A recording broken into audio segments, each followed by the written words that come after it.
Síntese de trajetória de 3 pontos com tempo especificado. Sejam todos muito bem-vindos ao canal. Vamos lá. Nós vamos querer projetar um mecanismo tal que dado uma tabelinha do tipo θ2 na pose K e um ponto P do acoplador definido pelas suas coordenadas ainda px no caso e py, dada essa tabelinha para 3 posições, esse problema é determinístico, apresenta uma única solução, tal que para as 3 poses K1, K2 e K3, para θ21, θ22 e θ23, e os valores x1, x2, x3, que são as abscissas de P, e y1, y2, y3, nós possamos projetar então um mecanismo onde nós vamos determinar o comprimento L2, o comprimento L1 do terra, o L de entrada, o acoplador, o L3, o L de saída, o L4 e a posição do ponto P no mecanismo.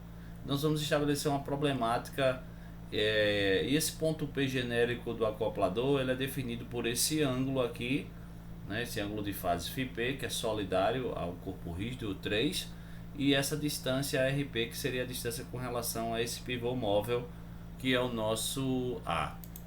Tá certo? Então a forma geral é esta aqui que eu vou apresentar a vocês agora. Este é o diagrama geral da nossa síntese, né? Eu vou ter o meu ponto P genérico, ele vai estar localizado sobre esse sistema de coordenada local rotativo, aqui seria o X dessa sistema de coordenada local rotativo com relação a A, tomando A como origem, ele gira, esse eixo X ele gira com o acoplador. O acoplador é todo esse corpo que envolve A, o P, o B e voltando aqui para o A. Então ele é um elo binário articulado em B e A, mas que possui esse ponto de trabalho de interesse P. E aí nós queremos encontrar as dimensões desse mecanismo tal que para cada posição K, esse ponto P passa num ponto conhecido para um θ2 conhecido K, como apresentado na tabela anterior.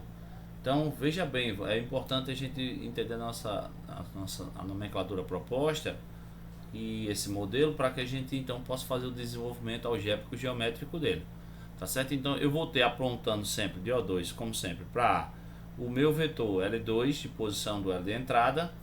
Eu vou ter de A para B o meu vetor L3, que é o meu L acoplador, e saindo do meu pivô A4, apontando para B, o meu L4 aqui está em forma de vetor, cujo ângulo θ4 medido em sentido anti-horário, θ2 também medido em sentido anti-horário, e perceba que nessa configuração O4 ele vai estar localizado no ponto de abscissa A e de ordenada B, o qual faz parte também da nossa síntese. Nós supomos que a origem do sistema eu vou colocar o meu O2. Obviamente de O2 para O4 nós vamos ter o nosso vetor do elo terra, L1, e detalhes aqui para o vetor, para o pontinho P. Ele é descrito por uma composição, né? Eu posso tanto apresentar uma distância ρ, às vezes chamada também de RP, como no desenho anterior, deslocado por um ângulo φ fixo com relação a esse X do sistema de coordenada local rotativo. Também posso andar com a ordenada H e a abscissa G sobre o sistema de coordenada local rotativo, tá certo? Que acompanha o nosso acoplador. Então isso é duas formas de a gente ver a mesma coisa. Eu vou ter um vetor que eu chamo de VK. Esse vetor para cada posição das 3 poses, para cada pose eu vou ter um vetor orientando de A para o vetor P. Então esse vetor inclusive ele pode ser decomposto em suas projeções VK em X, que é esse vetor que está aqui, e esse vetor aqui VKY, ok? Quando eu quero saber, por exemplo, a localização do ponto P com relação a X, o XK, vai ser o X1, X2, X3, e o YK, vai ser o Y1, Y2 e Y3, dependendo do θ2, 1, θ2, 2, θ2, 3, são as 3 poses que vão me dar P1, P2 e P3 respectivamente. Como é que eu posso fazer essa composição? Então existe essa forma aqui de a gente fazer que a gente viu anteriormente. Vou mostrar aqui para vocês. De modo que para calcular o ponto P em qualquer pose, eu pego a coordenada x do ponto A e somo com o valor daquele vetorzinho VK, que o módulo dele é RP, vezes o cosseno de θ3 mais φP. Tá certo? Isso em x. E em y, YA mais RP seno de θ3 mais φP. Ok? Então vou mostrar aqui a você. É o que nós temos aqui exatamente. Certo? Eu posso conseguir também essas coordenadas xk e yk da mesma forma, substituindo aquelas coordenadas que eu tenho, né? Se eu tenho assim, ó, h, aí eu posso fazer somente h vezes cosseno de θ3k e projetar esse vetor aqui e fazer então a composição com menos g seno de θ3k para achar o xk, e o yk vai ser L2 seno de θ2k mais h seno de θ3k mais g cosseno de θ3k, ou seja, no desenho aqui é essa componente que eu tenho aqui, mais esse pedaço que vem daqui, mais essa outra componente que eu tenho aqui. E agora nessas outras duas equações nós temos o laço vetorial, o fechamento do laço vetorial que eu vou explicar aqui para vocês. Tá, então imagine que eu quero sair de O2 e chegar no ponto B. Eu posso tanto ir por R2 passando em A mais R3, somar esses dois vetores e chegar em B, quanto eu posso sair de O2 e por R1 somar com R4 que está em AB e chegar em B. Então é isso que eu tenho aqui em cima, só que as coordenadas desses vetores decompostas em x e decompostas em y. Aí o que eu posso fazer aqui agora? Eu posso definir esse vetor VK como sendo o vetor da posição de P menos esse vetor posição de A, tá certo? Então tá aqui um menos o outro, então eu acho VK. Sabendo que esses dados aqui foram informados, também as posições θ2 foram informadas, então a única variável que eu tenho aqui agora para determinar VK ainda é o L2. Uma vez que eu determinar L2, pronto, eu vou ter todos os VKs. De modo que agora nós entramos na metodologia então de solução. Partindo daquele sistema inicial que nós estabelecemos, né? Da posição do ponto P e do fechamento do laço vetorial, esse é o primeiro sistema que nós temos. Definimos também o nosso vetor VK e agora a gente vai fazer o que? Das duas primeiras equações, nós vamos pegar as duas, vamos elevar ao quadrado e somar, e aí por identidade trigonométrica vai resultar essa equaçãozinha aqui pra gente. Eu vou substituir cosseno de θ2k por C2k, e seno de θ2k eu vou substituir por S2k, apenas para encurtar um pouco aqui a simbologia. De modo que quando eu mantenho para k igual a 1 e subtraio, porque aqui são três equações que eu tenho, para cada k eu tenho uma equação, são 3 k's, então eu tenho três equações. Se eu pegar k igual a 1 e subtrair de 2, subtrair de 3 e expandir, eu vou chegar para a posição 2 com relação à posição 1 e vou achar o valor de L2. Eu posso ter uma mesma expressão de L2, o objetivo disso foi eliminar o ρ ao quadrado. Eu posso encontrar o mesmo L2 a partir da pose 3 com a pose 1 e deve dar o mesmo resultado como está nessa fórmula aqui que eu estou encontrando L2 a partir da pose 2 com relação à pose 1, tá certo? Uma vez que eu encontrei L2, eu posso pegar qualquer pose, para qualquer pose substituir o valor de L2 e encontrar então o valor do nosso ρ. Geometricamente o que nós acabamos de dizer é que sabendo os três pontos P1, P2 e P3 e os três ângulos θ21, θ22 e θ23, agora que eu sei o valor de L2, eu posso então em cima desse círculo aqui fazer a interseção com o círculo os pontos, né, P1, P2 e P3 e achar quais são os três vetores VK1, VK2 e VK3. Ficou claro? Porque agora eu posso estabelecer um círculo com centro em O2 e raio L2 e a partir dele eu fazer a diferença P1 menos esse vetor L2, 1 e achar VK1. Consequentemente, faça a mesma coisa para a segunda posição. O meu VK2 vai ser quem? Vai ser o vetor posição P2, que é dado no problema. E agora que eu tenho o módulo de L2 e eu tenho o ângulo Lθ22, θ22 que foi dado no enunciado, então eu consigo posicionar o ponto A na posição 2 e fazer o vetor P2 menos o vetor A2 com centro em O2 e achar o meu VK2. E com P3 da mesma forma eu posso fazer P3 menos o meu vetor A3 e achar o meu VK3. Bem, então daqui é direto, né? Se eu tenho VK1, VK2, VK3 e o módulo deles é ρ e ρ foi determinado no sistema anterior, né? Eu posso calcular os vetores unitários na direção de VK1, VK2 e VK3, que eu vou chamar de U1, U2 e U3 a seguir. Seriam esses vetores aqui, ó. Os UK. Eles têm a seguinte notação, pela notação de Euler, né? Ele é o exponencial de I, né, que é o operador complexo, vezes o ângulo elevado, I vezes o ângulo θ3k mais φ, ok? Esse vetor UK que está aqui, né, geometricamente ele aponta na mesma, ele tem o vetor unitário, que seria o vetor VK dividido pelo módulo dele, que é ρ, tá certo? Que seria o que? Um vetor unitário que ele pode ser escrito assim: exponencial do operador complexo multiplicado pelo ângulo, que é 3k mais φ, tá certo? E aqui ele vai ter sempre módulo unitário. Isso aqui vem lá da vetores de geometria analítica. E agora nós vamos ter esse ângulo EI 3k, que é o vetor unitário na direção do acoplador, apontando de A para B.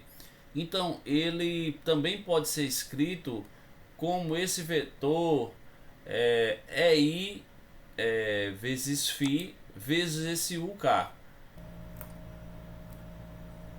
O K é igual ao EI 3k vezes o EI φ, tá certo? Então significa que se eu quiser achar esse cara aqui, ele vai ser quem? Vai ser o EI menos φ, passando esse cara EI φ para o outro lado da equação, vezes o valor de UK. E nós vamos definir um único complexo lambda que junta tanto o valor de L3 quanto o valor de φ, que vão ser os parâmetros livres dessa síntese. Então eu vou juntar ele num único número complexo, fazendo o que? Definindo o lambda como sendo L3 vezes o EI menos I de φ. Esse número eu posso escolher ele e esse número eu posso escolher ele. Vai ser o tamanho do acoplador, tem que ver as condições de Grashof, as dimensões, o critério de proporcionalidade do problema, e onde eu vou querer rotacionar ali com relação à linha de base AB para correr o raio ρ e posicionar meu ponto P. Dessa forma, o meu vetor L3 vai ser o módulo dele vezes o vetor unitário na direção dele. Vou substituir essa expressão desse vetor aqui, que seria o nosso um R3 da vida, ou vetor L3 da vida, como a gente é acostumado a desenhar, pelo lambda multiplicado pelo vetor UK. Lembrando que os vetores UK eu já defini para 1, 2 e 3 como sendo o UK vai ser os VKs que eu defini anteriormente, dividido pelo módulo ρ, que é constante. Então já tenho esses caras, e como eu defini lambda a partir de dois parâmetros livres, eu já matei os vetores R3 na posição 1, 2 e 3, então eu diminuí os graus de liberdade desse meu problema. De modo que agora, usando as duas últimas equações lá daquele meu primeiro sistema, eu consigo montar uma equação em que eu vou ter já na forma vetorial o vetor R4, que é onde está vetor O4, que é o meu pivô que eu preciso determinar, O4, onde ele vai ficar, mais o meu vetor R4. Então aqui é R1 mais R4 igual a R2 mais R3. Eu vou substituir R3 pela expressão do meu lambda vezes o K. Então significa que, como eu já defini esse lambda, eu tenho os UKs. Então agora eu já tenho L2. Isso aqui é dado no problema significa que agora eu preciso encontrar apenas uma expressão para que encontre o A e o B e o L4. Essa expressão do lado de cá eu vou chamar ela de um complexo chamado SK. Esse SK aqui, que é a função do lambda, que é um parâmetro livre de projeto, esses SKs também são os BKs, que são o fechamento do problema. Esse fechamento aqui, ó. Então, onde eu tenho cada BK para cada organização, isso aqui eu estou tratando como um complexo naquele sistema de solução, na solução desse sistema que são as últimas duas equações de fechamento, e eu estou apenas chamando ali de SK para lembrar que eu estou representando ele como no plano complexo, tá certo? O BK que seria, digamos assim, cartesiano. Então eu encontro S1, S2 e S3 para cada posição, tá certo? E esse S1, S2, S3 ele pode sair daqui. Esse lá está totalmente determinado, esse lado aqui, ó, totalmente determinado para as três posições. Então, achando esse complexo aqui, eu vou ter três números complexos no plano S que vão me definir um centro com, aí trazendo de volta para o sistema de coordenadas cartesianas, vai ter abscissa e ordenada B e um raio com L4. E esse vetor L4, quando visto na forma de vetor, vai me devolver como argumento o ângulo de posição θ4. Eu vou explicar isso para vocês agora no GeoGebra, para vocês verem como isso é interessante. Tratando aqui o plano ao mesmo tempo, né? Nós vamos fazer simultaneamente plano cartesiano como também o plano complexo. Então, se eu colocar três valores qualquer que eu supus aqui, S1, S2, S3, né? Então tem a ordenada e a abscissa ordenada como se fosse a parte real e a parte imaginária, tá bom? E eu quero determinar um centro e um raio único definido por esses três pontos. Então eu tenho que primeiramente encontrar o vetor que une S1 com S2, o vetor que une S2 com S3, o ponto médio entre S1 e S2, o ponto médio entre S2 e S3, e aí eu posso tirar algumas mediatrizes, essa primeira mediatriz F que passa aqui por esse ponto, perpendicular aqui ao vetor U, outra mediatriz aqui, e na união dessas mediatrizes eu vou ter o ponto, um único centro determinado, tá bom? Então quando eu faço isso eu vou também ter vetores W e um vetor A. O que é que acontece? O produto cartesiano desse U com W tem que ser zero e o produto cartesiano desse V com A tem que ser zero, tá certo? Isso equivale a encontrar a equação de um círculo, né? Usando a equação vetorial para determinar um círculo. Peraí. E então eu posso achar o meu R4 na posição 1, meu R4 na posição 2 e meu R4 na posição 3. Consequentemente, eu posso medir também esses ângulos, θ41, θ42, θ43, ok? Isso, algebricamente, aquela equação que encontra o centro A e B para as duas mediatrizes equivale do ponto de vista algébrico, geométrico, a resolver esse sistema, onde eu tenho S2 menos S1, como eu mostrei o vetor V, S3 menos S2 o vetor U, e aqui são os pontos médios. E aquele vetor que sai do centro, que está localizado em A e B, né, e que vai até esse ponto médio, né, e até esse outro ponto médio, o produto cartesiano dele com o vetor V é zero, porque eles são perpendiculares. O produto vetorial desse segundo vetor que sai de A e B, que vai até o ponto médio, SM2, vezes o vetor U também é zero, ok?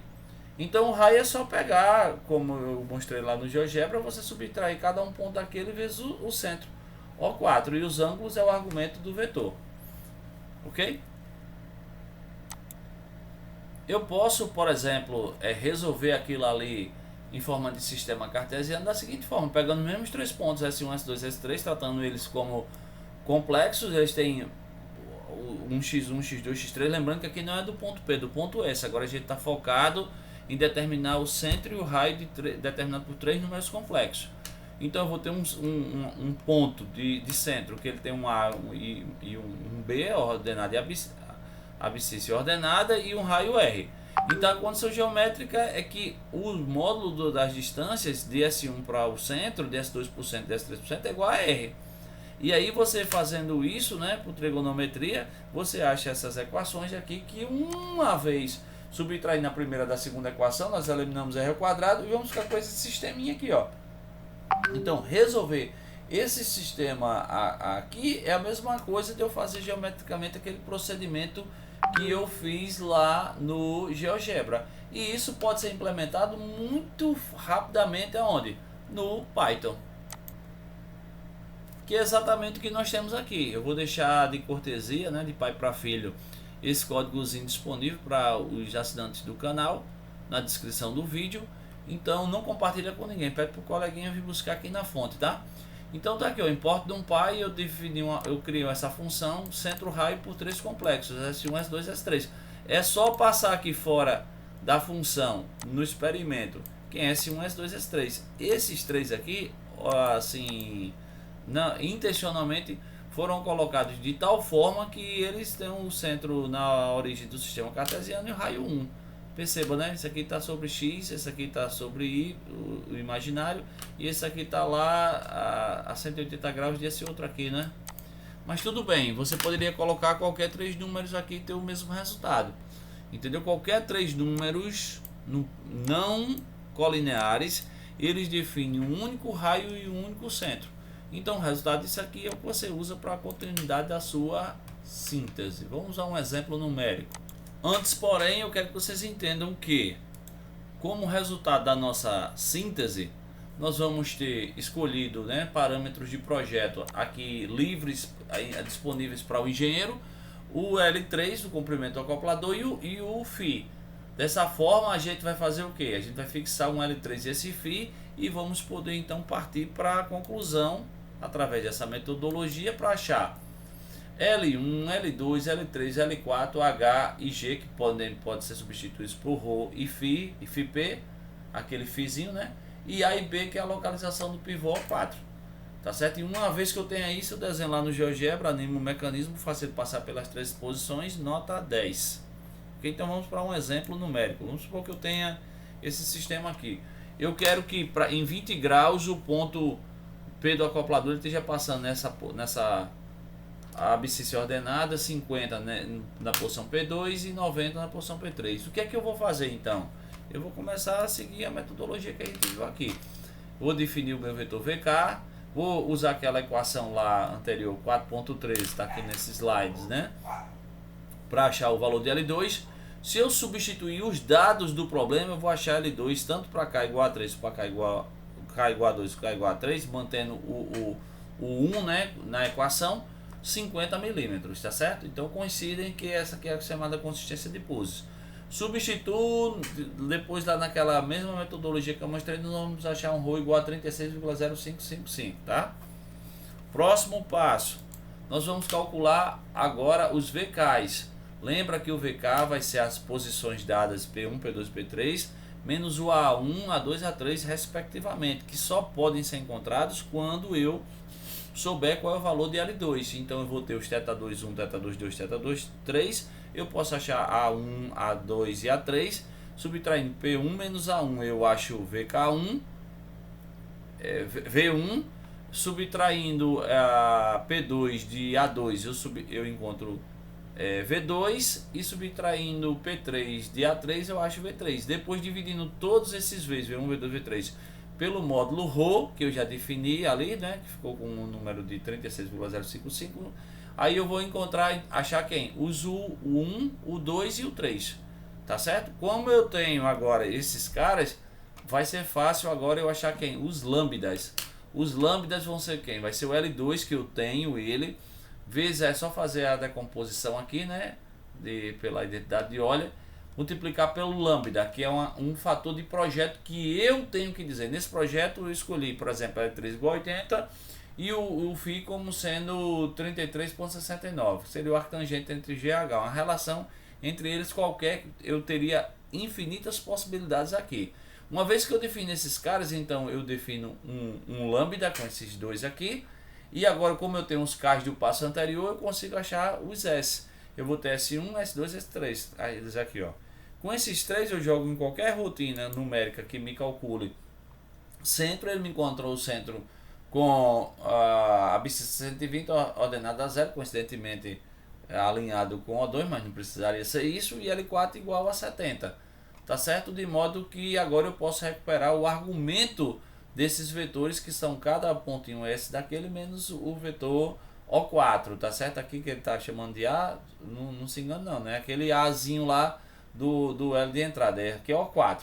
Então eu acho θ 4.1, θ 4.2, θ 4.3, tá certo? E aí beleza, se eu quiser achar com ρ e com φ, como eu já tenho, eu posso também achar o meu H e o meu G. O H ficou com 30 e o G ficou com 20 milímetros.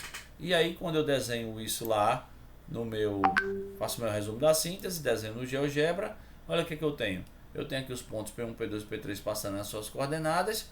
Eu vou ter, e eles foram dados, né? Aqui ó, P1x, P1y, P2x, P2y, foi dado no problema, P3x, P3y, e as posições θ21 20, θ22 50, θ23 90. Então agora com a construção que eu fiz achando o L2 igual a 50, aí tá aqui o 36,0555, aqui tem 30 aqui, 20 aqui, né, andando H e G. Aí eu vou encontrar os com 70 aqui, 120 essa distância, a ordenada ficou 0, e os três ângulos que vão sair como argumento desses vetores, B1 com menos O4, B2 menos O4, B3 menos O4, é um vetor, então eu tiro o argumento deles, e está aqui definindo também as posições, θ4, 1, 2 e 3, encerrando assim a síntese. Bons estudos, tirem dúvidas e boa sorte, a prova está chegando, até logo, tchau!